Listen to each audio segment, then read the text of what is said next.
Welcome to the Hi, how are Pulse. you? It's good to see you. I'm doing well. I'm doing well. Yeah. I don't, Hi, Rick. You know Rick Castillo, but I'm not sure if you've met Bill Ballo, have No, you? I don't think I've met him. This is Hi. legendary. This is legend. Bill Ballo. This is Dr. Oviawe. I know that I've told you all about her Yeah, work, and absolutely. yeah, so she's Nice down to in meet you. NSU in All right. Florida, Thank you. and I was normally I'm like, jealous of okay, the this weather is down there, but it's just so yeah, funny. I came into my lab and it just popped up on my screen, and I look, I don't have anything conflicting today. Let me just join. excellent, Hey, excellent. I'm that's so glad you That was shared. it. Usually I have conflicts with your meeting all the time. All the time. You know, just this morning, it's so funny you should join. Just this morning, I opened back up. I apologize. Dr. Liz recorded an outstanding episode of The Pulse. This is several months ago now, and time got away, and I haven't, I've got it. I wanted to build a web page. I was switching web developers at the time. We have a new web developer. I had him optimize the page, and just this morning I was reviewing it, and it looks great. It sounds great. I'm going to share that with you before we post it, but there's going to be a really cool episode of The Pulse coming up with Dr. Liz. She did an amazing interview talking about all the work, all the incredible, innovative work they're doing down there at NSU. yeah. So that'll be fun. Yeah, Yeah, definitely looking thank forward to you. sharing that. Yeah, thank you. And I wanted to talk with you directly, and I'm just happy that I'm able to do it today. Yes, All right. yes. So my students, I'm also doing research and development. I've told you that several times. So we published an article and we show that we use Acadicus. I want you guys to just look at that. It's something that you guys Oh, have to yeah. know because we did a research and we used Acadicus in one of our immersive procedure that you guys, developed for us. And my student actually focused on EKG for this time being, and they kind of evaluated. So I published an article with her, and I will send you the link right now so that you Oh, guys can yeah, share please it. You do. can link it to whatever you want. It's right there on the web. So even if you search EKG, something with Acadicus with Nova, I think it should pop up Hmm. Let me see what because we got it's here. already published. Outstanding. This is so Yeah. exciting. What a great way to finish the week. So Nova, EKG, Acadicus. Enhancing clinical skills through virtual reality. Oh yeah, there it is. Here we H. go. You can share Yeah. your screen so your others can see it. Yeah, Oh, that's a great yes. idea. I'm gonna share the link here just a second. Yeah. And Post I can it. share the page real quick on screen. Oh, yep, the link is in the chat and share the page. Let me see if that's ours. Is that? Yeah, that's it. Make it a little bigger. Enhancing clinical Mhm. skills through virtual reality. A study on 12 lead electrocardiogram placement in medical education. And if you scroll down, you see, yeah, Congratulations. This is yep. amazing. So Outstanding. I wanted you guys to know that we've done that and we're doing more. So, Here are our conclusions right here. Findings indicated that most participants found the VR tool effectively enhanced their understanding and Yes. engagement with the clinical procedure. All right, mic drop. We're done. See you later. Positive impact of VR technology on students' confidence level. That's That's what it's great. all That's awesome. about. When Wonderful. we started on this journey, that was the whole entire goal. That's outstanding. And there's a continued need for research, of course. This is one of the things Mm-hmm. we hear quite a bit is that we're getting these early studies are coming out that are showing just incredibly promising results. And even if half of what they say is mhm, true, it's clear that this is a revolutionary new technology. And so we're excited anytime we can get our hands on surveys or studies or papers and any kind of experience that we see like this is valuable for us mhm, as a platform developer. yeah. So yeah. So you guys you're free to use it whenever, I mean, it's public, information, so you can use it Wonderful. in your commons in anywhere on your website, so. Outstanding. Thank you Dr. so Oviawe, much. thank you so much for your work and for sharing this with us. This is really exciting. This is great. So the second that is happening, and Sean has been working with me on that one, I have another fourth set of students that will be developing contents. My thing is research and development. So so we are now moving into the development part, and we've actually gone into Acadicus and develop our own content within Acadicus. So it's IRB approved. So we're going to be collecting data starting from next week with our students. And then I will let you guys know how that comes because we're going to be publishing on that as well. So what we did is like, I have 4 students. I trained them. I trained one of them that is very computer savvy on the design, how to design within Acadicus, and Sean really helped. So, so he was able to do it himself. Then the other 3 students they wrote their own scenario. So that scenario is what we now, design in Acadicus. And then we have the microbes model that you guys developed for us. And then if you go into 8713, you will see it. And if you guys want to see what we are doing live, we're going to be doing it on Monday and Tuesday. So that's when our students, we seek some students to volunteer to pilot it for us. Oh. So between the hour of 2 to 5 on Monday, if you guys can just pop in, you'll see, between 2 and 3, we're going to have most of the students between 2 and 3. And that's Eastern time. Yeah, it's Eastern time. I have to remember to edit out that lab number so anybody watching this doesn't see. We got to keep that a secret. Let me see. Yeah, I'm going to put that on my calendar. Yeah. And what was it again? It was 8317, you said? No, 8713. 8713.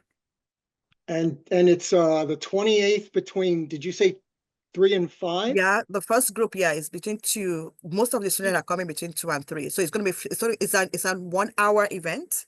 So it's 2 o'clock to 3 o'clock every hour. But as of today, I think we have majority of students coming in at 2 o'clock. So that's when you want to come in for both campuses. So, and I'm going to be on Zoom. I'm going to send you guys the Zoom. I mean, you guys can come into Acadicus, but I'm going to send you guys the Zoom link if you guys will just want to be on when we are doing it. That'll be great. And I can just tell the student that we also have Acadicus, team here in case we have issues. So there's a support, to it. So, so I would say that our team should join on Zoom. Yeah. I would recommend. I don't go into Acadicus because I think that way we just reserve all the resources on the server for the students, and there's no risk of us coming in and disrupting anything or interrupting anything. So if you guys want to join, if you share that Zoom link, for sure, I would absolutely love to see that. Absolutely. I will definitely. I would love to come to that. Okay, awesome. So that was why I wanted to talk to you in person. That's okay. Oh, I'm so glad you came. This is awesome. You just made my day, Dr. Liz. Every time I talk to Dr. Liz, I always get so excited. She's a visionary. She's been doing this for so long. I met you. Well, you were the first customer, I think NSU was the first one in because I met you when we were demonstrating the Airway Lab project at this would have been 2018 IMSH. And I remember you showed up and you had bags of stuff you were carrying and you sat down and you just knew right away. You were like, this is it. Other people at that time, VR was still extremely new. Nobody knew what it was. And I think it was a DK1 we were showing, maybe a DK2. These are early versions of the headsets that nobody else had VR at IMSH at that time. And people were curious about it, but they were more just like, it was like a shiny new thing. They just wanted to oh, wow, gee whiz, this is cool. But I don't think there was much confidence in its ability to be a valuable simulation tool. But we won Best in Show with that application that year. And that really, I think, lit a fire that there's something real here. And you got it right away. Everybody else was just kind of walking by like, oh, that's cool. But you were like, okay, this is the real deal. And then we became fast friends, and the rest is history. We've been working together now for a long time. I know, right? So the third thing I wanted to tell you, we actually won an award, all right, for using Acadicus. And we use, 3D organo is another one that we use for anatomy, but we use Acadicus to teach physiology. So, and so we have a patient, Sean helps a lot on that one too. Kudos to him. So we have a patient that we using one of our rooms, of course. So we have a 5-year-old patient that has shortness of breath, and we are trying to teach the student through the autonomic nervous system, and then the student go in and they see the patient and they check the pulse of the patient, and then they go to the next room and get the briefing. So they have questions and they go into the next room and they get the briefing. And then on top of that, we now show them that based on that information, we can also use 3D organon, which is solely anatomical visualization application. So we kind of blend the lecture together as a 1-hour lecture. So we blend it together, and then we presented it at one of our conferences, and we won an award. Actually, Excellent. we won Congratulations. $1,000. Wow. Excellent. That's so cool. Great. So I'm gonna send you guys a link to that one, and I think we are publishing. We presented like a couple of places already, and I think our publication got accepted somewhere. We're still working on it. Once that is out, I will send you guys the link to that. Excellent. Excellent. Is So there's already somewhere online about the award itself though? yes, about the award. At least you can Oh, see the excellent. introduction of us. So I will send you guys the link to that one. Would love to see that. So so that you have that information. So build on that for the physiology class. So what the professor does is within she teaches directly inside Acadicus with the headset inside the classroom. So, and she goes just like what we did with the 4Ms, right? Yeah. So, and so for this coming semester, we want to enhance that ANS physiology class. So we want to make it, because we use the tool that we already have. We use the content that we didn't have to pay anything to you guys. So Sean was helpful. So she just brought all those things in that you guys already, the share content, and that was what we used in building it. But we also know that we wanted to advance a little bit on it to make it more interactive, because we now, not just a student coming to the classroom and, you know, watching the professor teaching through the VR within Acadicus, but we want the student also to come to the lab and experience it on their own, like a next step for them. So usually we do it and we record it, and the student will watch the recording. And then the reason why we won the lab was like from previous year, they were failing this particular topic. But after we did the VR aspect of it, it jumped, their performance and the passing rate jumped to 27%. Wow. Wow. Wow. So that was why we won the award. You know, That's to show that, outstanding. you know, introducing this technology helped the students. So now we want to further that. You know, we are trying to do the same thing with 3 other lectures, cardio and DKA, which we actually use the content that we already have. But I know that we have to advance on it. So one of those 3 labs, we want to make it mandatory for our students that they must come to the immersive lab. So, and the ANS is one, the one that won the award is what we want to do. So I might be reaching out to Sean. That was why I sent email to Sean to see if he can meet with me next week, so that I can talk through with him, you know, what else can we do to advance it, so that when the students come in, you know, they have that feel, you know, because right now it's good, we are able to do it, but now that we're going to make it mandatory for the students to come in, and if they feel a question, we want to do like a randomized question. And I was thinking, okay, so the randomized question would be that they have this patient in, just where we have it on the one we did with the 4Ms, they will answer the question. And then if they get the question right, then they move on to we just click on that holocron, then moves on to the next scene. So, and that next scene must have a different question, you know. So I from what I know about Acadicus, I think we can do that. I think so But too. but there's something else that I wanted to be sure of that we can do, and that was I wanted to meet with Sean, you know, to kind of brainstorm and to see what we can do, because there has to be a consequence for the students if they don't show up. So out of the 3 questions that they will get in the exam, if they don't show up, they're gonna. So one question is going to be coming from Acadicus participation for the immersive experience. So, and if they fail it, that means they lost that mark. And it's only one attempt that they will have. But they will have multiple attempts for them to practice, you know, during that session, to be comfortable before they attempt the question.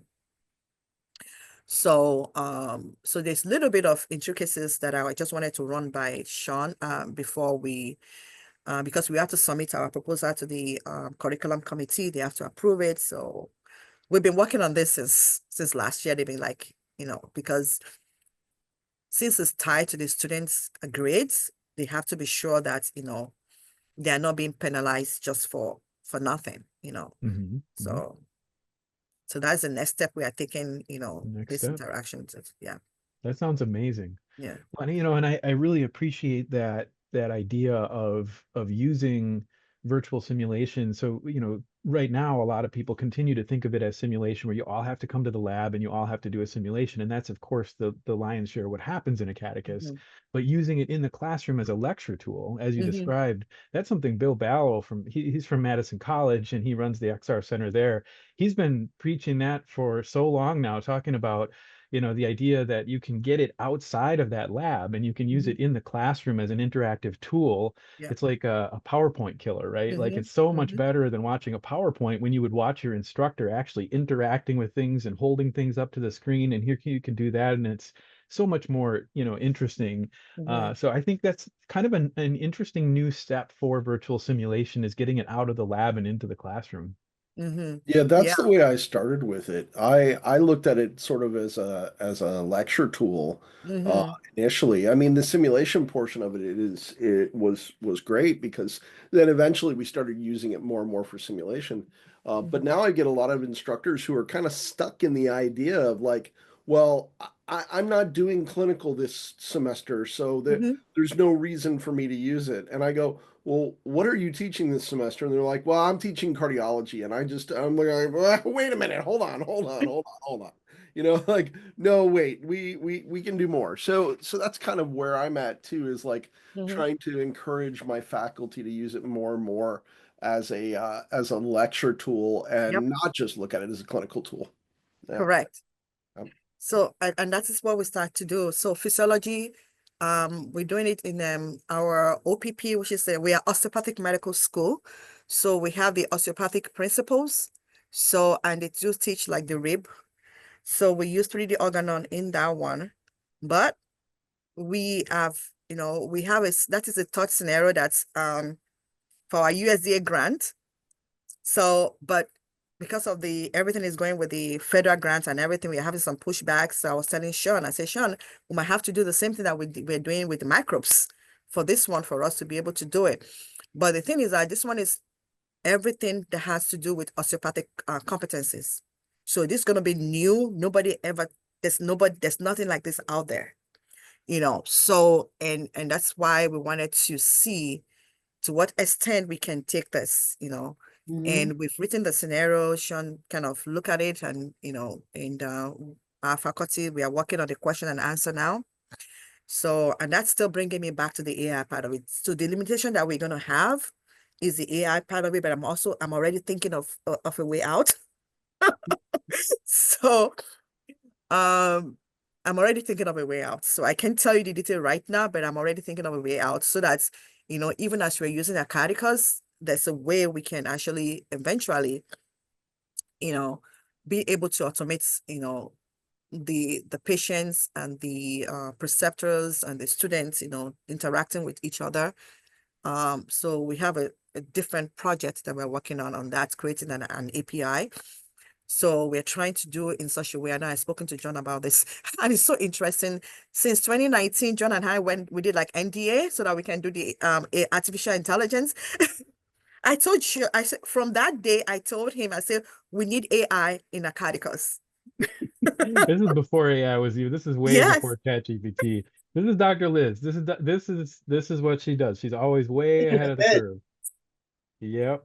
Yep. So, Way ahead. and then it was just so funny. I went to my technology transfer and I said, okay, I know I have an NDA with Acadicus. Can you pull it out? So they pull it out and it was like, yeah, AI, artificial intelligence. We actually signed a contract together.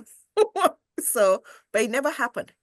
So, but I'm thinking because we have, we're going to be using an open source to actually create AI for legacy system that were not designed for that.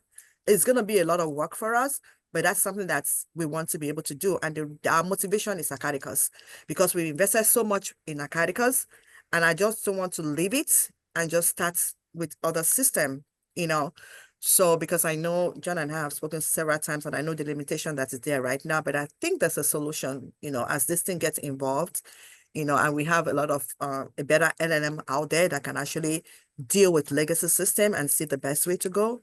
And that's what we are researching on. That sounds great. Well, Yeah. one of the things that we're starting to see some of our customers do is use AI outside of Acadicus. So rather than Mm-hmm. trying to route it directly through and Mm-hmm. into a legacy system like that, to be able to have the flexibility to utilize any kind of AI that you're already using.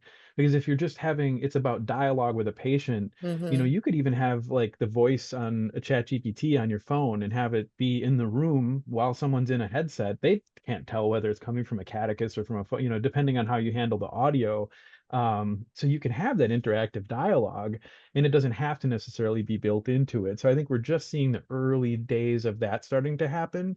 And yeah, I'm open to any ideas you have as well, because it's just, Acadicus has so many layers with the 3D recording and the scene editing and the simulation manager and all the things that it takes to integrate it.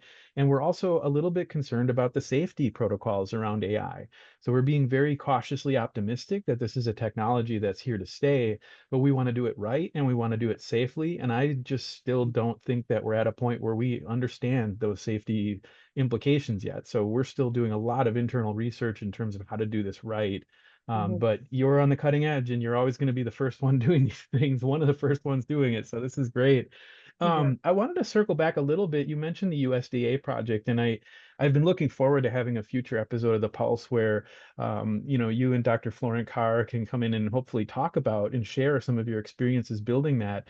Are you at a point where you could sort of preview some of that, like what that project was and what the goals were and how did that go? And yeah, just wondered if you could speak to that a little bit or if you'd prefer to wait, I guess, until the future. But it's such an exciting project. I wondered if you could talk a little bit about it. Yeah, it's going to be a little bit of both because now we are wrapping up the projects. So we have 2 months for us to finish up all our reports, so I'm sure once everything is over, then we'll be able to talk more about it. But the idea for this project came because of COVID. When nobody could go to the clinic, nobody could touch the patient. So, and the idea came about, and I told them that, well, we can use Acadicus to develop an immersive experience, and the preceptor and the student can be in there. And that was how the project came about. Unfortunately for us, USDA was awarding grants for distant learning, telehealth, medicine. So we chose the the teleeducation part of it, and we wrote our grant, and we were one of those that were awarded the grant. So we developed the contents to serve our student in the rural area. So we went to those rural areas and we set up, Rick was one of those instructors that actually taught them. So thank you, Rick.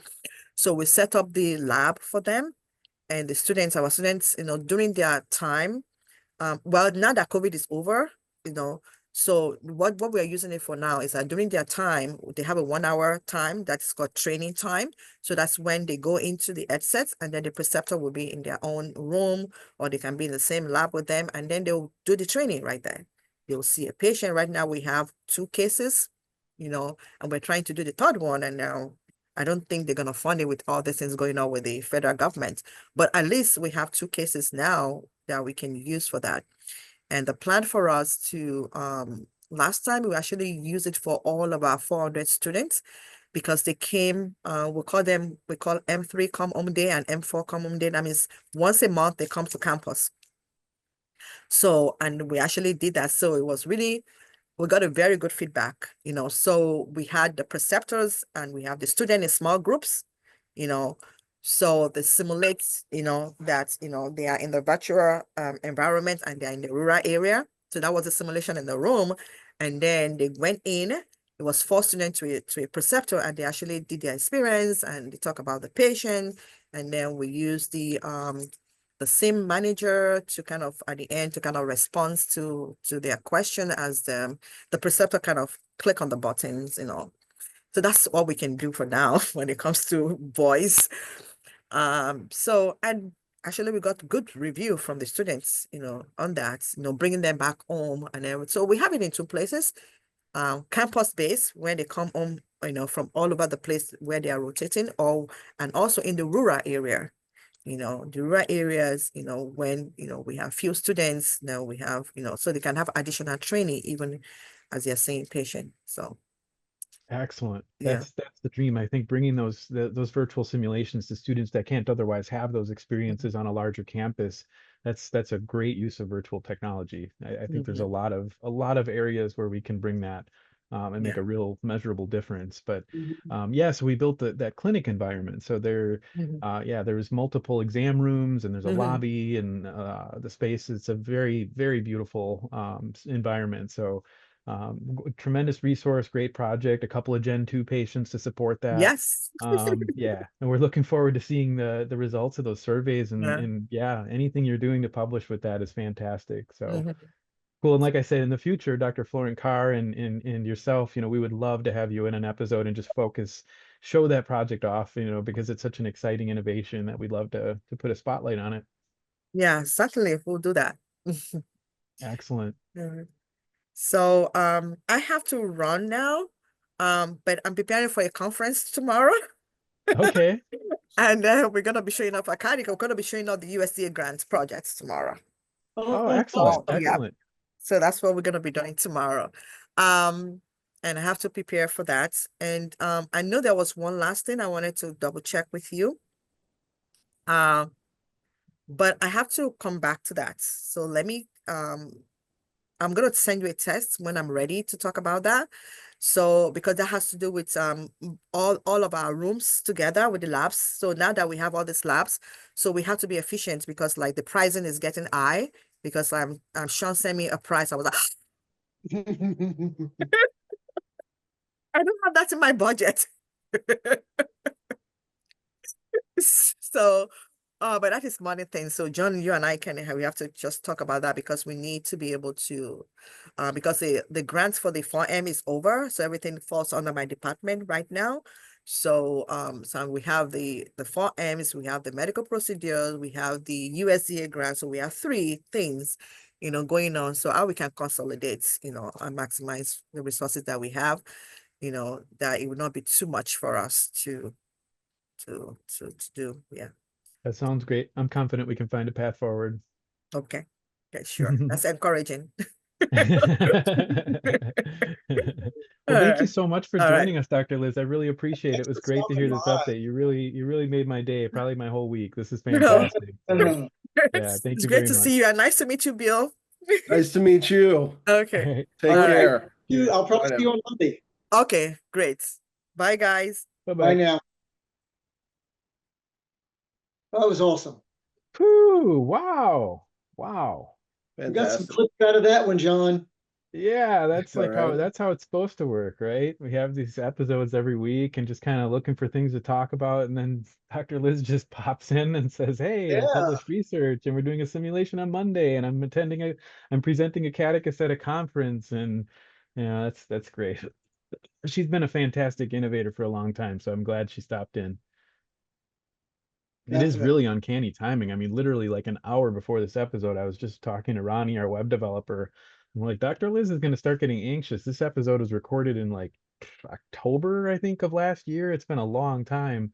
And I said, but I needed the page to be updated. So we were being patient because there was I don't know, it's a long story, but Yeah. it's ready to go. And we're going to be able to go live with that soon. So that'll be a great piece to share. So it's amazing to hear the synchronicities too between the things that she's doing and the things that Madison College is doing. Like the whole time Yeah. she's talking, I'm like, I'm glad Bill's hearing this and I'm glad Yeah. she's talking to you because you guys should be talking more often. There's a Yeah. lot of Yeah. overlap there. Yeah. Yeah, I'm talking a little bit more to some of the nursing faculty. We're doing we're updating our laptops. So we got capital approval for new laptops so that I'm not going around with some of the older Lenovo laptops that I'm using. They're not bad. They still work, but they heat up too quickly. So, because the fans in them, they're not gaming computers, they're not designed for that. So, when we update those, I'm gonna take the older ones and I'm gonna actually bring them over to nursing. They have a debrief room that we're gonna turn into sort of a half and half where it'll be debrief, but it'll also be that we'll be using Acadicus over there now, so that we can add in a little bit more when it comes to skills, lecture, those kind of things. Right. Make it a little easier, even it's weird because you think like, well, you're across the street from them. Yeah, but when you're doing a skills lab and you're doing skills rotation, you really don't want to go too far. You don't have, Mhm. you really don't want to go out of the building. And even in some cases, upstairs can be weird just because of the amount of time that you have between skills rotations. In some cases, you're talking about mere minutes between skills rotations. So yeah, so we're working on that as well now. And really, I'm just trying to bring it more into lecture and get back to my roots. And trying to encourage that more and more. People that are watching on LinkedIn, I have a whole bunch I'm going to be putting on there today, Oh, or great. tomorrow. Yep. So the good amount of new stuff coming up.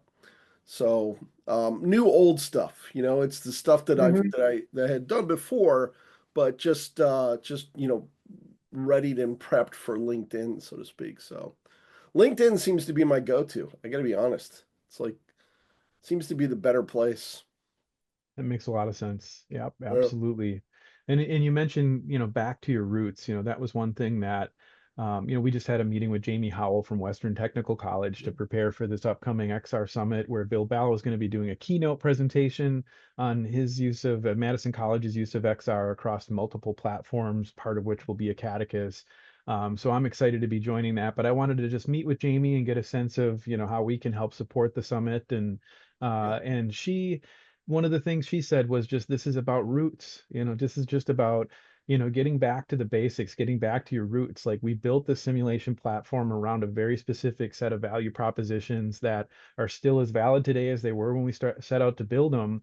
And as much as there is this sort of like continuous cycle of like further innovation, like what about this, what about that, what about this, and we just always feel like we're trying to like go forward. We get a little ahead of our skis sometimes, and I think what we need to do, per her feedback, is just kind of level set, get back to our roots, remember why we built this and who we built it for, and just really focus in on that. Because there's a lot of schools, we just heard Dr. Liz and her enthusiasm, again, using the system for what it is today.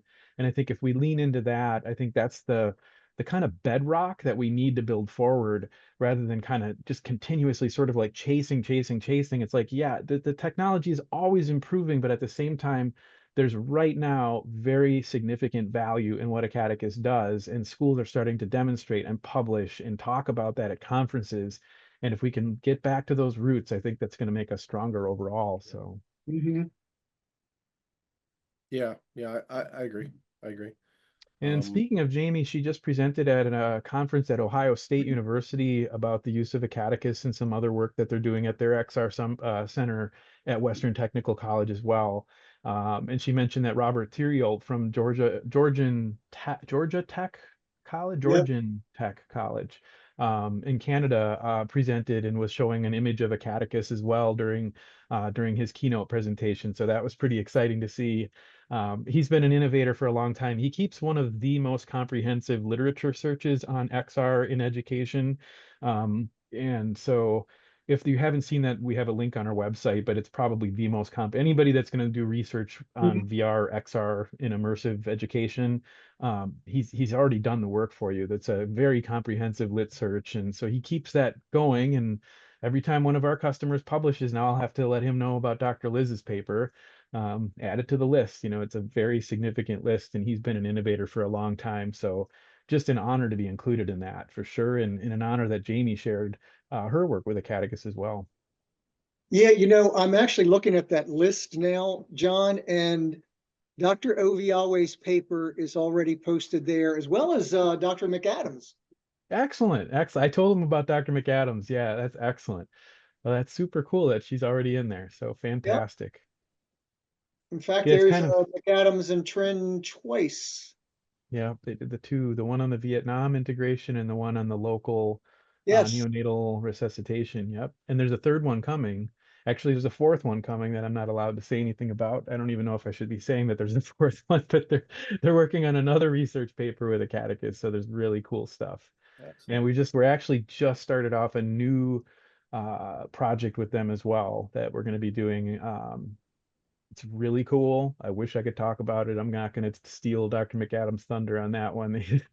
I'll let him talk about it, but it's really interesting. It's something that it's a simple use of existing technology that I wouldn't have ever thought of, but has an outsized impact, I think, on teaching neonatal intensivists and the people that we've talked to about it so far. Every time we mention it, again, it's very simple to explain, like, what if we do this? And every time we tell anybody about it, they're like, like, whoa, that's going to be cool. And I just had a chance to test it out, one of the version 1 prototypes of it, and it's all that. It's really cool. So no, I don't want to build it up too much, but it's worth building up, I think, because it's pretty cool, Wow, So nice.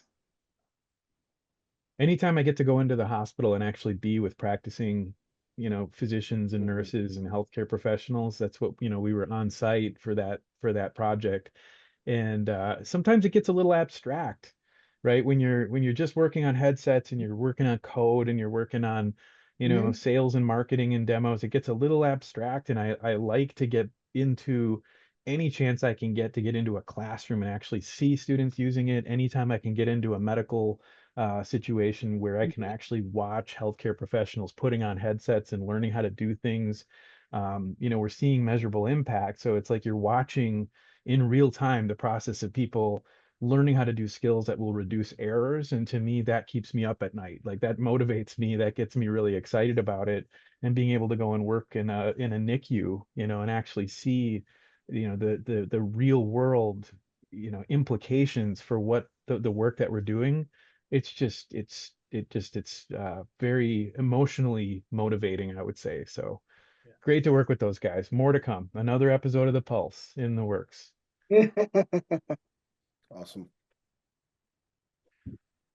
Well, that was quite action-packed. Does anybody else have anything left unsaid, or should we wrap it up? I don't think anything that could top that. I know. No, What else are we gonna say? I think I'm going to take a back seat for that one.